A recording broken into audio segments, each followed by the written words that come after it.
70-এর ঊর্ধ্ব লক্ষ্মী মল্লিক নামে এক বৃদ্ধা প্রতারণার শিকার হয়ে নিঃস্ব হয়ে পড়েন। সবকিছু থাকতেও রাস্তায় দিন কাটাতে হয় বৃদ্ধাকে।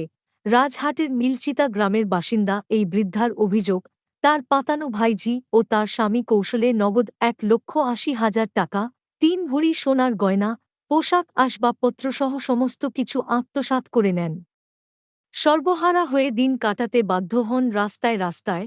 খাবার না পেয়ে মিড ডে মিল খেয়ে থাকতেন, কিন্তু বেশ কয়েকদিন ধরে স্কুল বন্ধ থাকায় খাবারের সংস্থানও বন্ধ হয়ে যায়। হতাশ হয়ে আত্মহত্যার কথা ভাবছিলেন তিনি। এই খবর চুঁচুড়া বিধানসভা কেন্দ্রের বিধায়ক অসিত মজুমদারের নজরে এলে তিনি চুঁচুড়া আরোগ্যর কর্ণধার ইন্দ্রজিৎ দত্তকে বিষয়টি জানান এবং বৃদ্ধার আশ্রয়ের ব্যবস্থা করতে বলেন। ইন্দ্রজিৎ বাবু অবিলম্বে আশ্রয়ের ব্যবস্থা করেন এবং জানান তিনি জেলা প্রশাসনের কাছে সুবিচারের দাবি জানাবেন।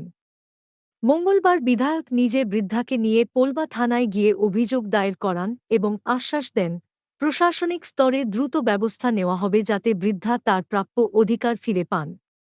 স্থানীয় গ্রামবাসীরাও পাশে থাকার আশ্বাস দিয়েছেন। লক্ষ্মী মল্লিক জানান তিনি যাতে তার সর্বকিছু ফিরে পান সেই আবেদন জানান।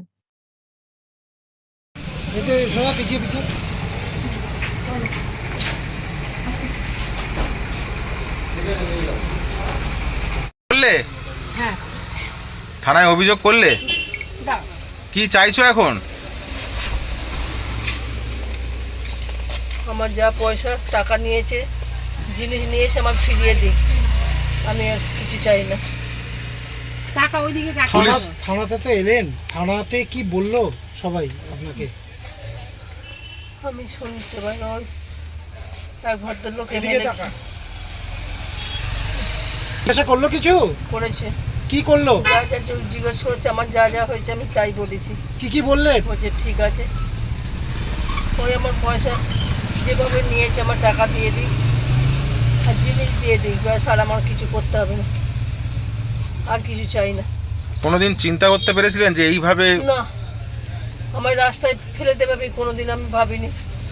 এবার আমার বাপের বাড়ি সবাই ছিছি করছে, তোর কি অবস্থা করলো, তোর কি ছিল না, আর তোর কি অবস্থা দেখলে দুঃখ হয়। কেউ দয়া ভেবে দুটো ভাত দিল, না দিলে দুটো মুড়ি খেয়েই থাকি। একদিন আমি না খেয়েই থাকি, কি করব, কে দেবে আমাকে? হ্যাঁ হ্যাঁ হ্যাঁ বলেছেন? হ্যাঁ। কি চাইছেন আপনি? কি চাইছেন এখন? শাস্তি মানে আমার যা কিছু নিয়েছো দিয়ে দিক। দিয়ে দেওয়ার পর শাস্তি চাইছেন? দিয়ে দিক না, আমি তাও কিছু বলবো না, শোনা আমার দিয়ে দিক। কি নাম আপনার? আমার নাম আপনাকে তো দেখা যায়, কি বলবেন? গত 3 দিন আগেই আমাদের সম্মানীয় বিধায়ক রাজাটে এসেছিলেন কোনো কর্মসূচিতে। এসে আমায় আর কি ফোন করলেন যে ওখানে গ্রামবাসীরা আমাদের বিধায়কের কাছে আবেদন রেখেছিলেন যে একজন অসহায় মহিলা যার বাড়িঘর থাকতেও নেই, তার ভাইজি সমস্ত আত্মসাৎ করেছে, তার বাড়ির একটা অংশ বিক্রির টাকা থেকে শুরু করে তার গয়নাগাটি যেটুকু ছিল সব আত্মসাৎ করেছে, এই মহিলাকে রাখার জন্য। আমরা বিধায়কের কথা মতন আমরা মহিলাকে রাখি, বিধায়ক একটা লিখিত চিঠির মাধ্যমেই পাঠাই। তারপর ওই মহিলা যেটা বলেন যে আমার এখনো যে টাকা পয়সা যেটা আছে, যেটা আমার ভাইজি কেড়ে নিয়েছে, সেটা উদ্ধারের জন্য আপনারা ব্যবস্থা করুন এবং ও যাতে শাস্তি পায়। আমি আজকে দীর্ঘদিন না খাওয়া, মিড ডে মিলের খাবার দিত স্কুলগুলো, সেই আমরা একটু খেতাম, কিন্তু এখন স্কুল গরমের ছুটি পড়ায় সেই খাবারও পাচ্ছি না। কাজে আপনারা ব্যবস্থা নিন। আমাদের বিধায়ক মানবিকতার সাথে মহিলাকে যেমন দেখার দায়িত্ব দিয়েছেন, তেমন আজকে যাতে ওনার টাকা যিনি আত্মসাৎ করেছেন তারও যাতে শাস্তি হয়, তার জন্য নিজে আজকে এসছেন ওই মহিলাকে নিয়েই, এবং আরোগ্যর আমাদের সদস্যরাও এসছেন, আমাদের পোলবার যারা আছেন তারাও এসছেন। আমাদের পোলবা থানায় আর কি একটা কমপ্লেন করা হলো। আমরা অলরেডি আরোগ্যর পক্ষ থেকে আজকে ডিএম ম্যাডাম এবং এসডিও ম্যাডামের কাছে একটা লিখিত অভিযোগ আমরা সংস্থার পক্ষ থেকে করেছি।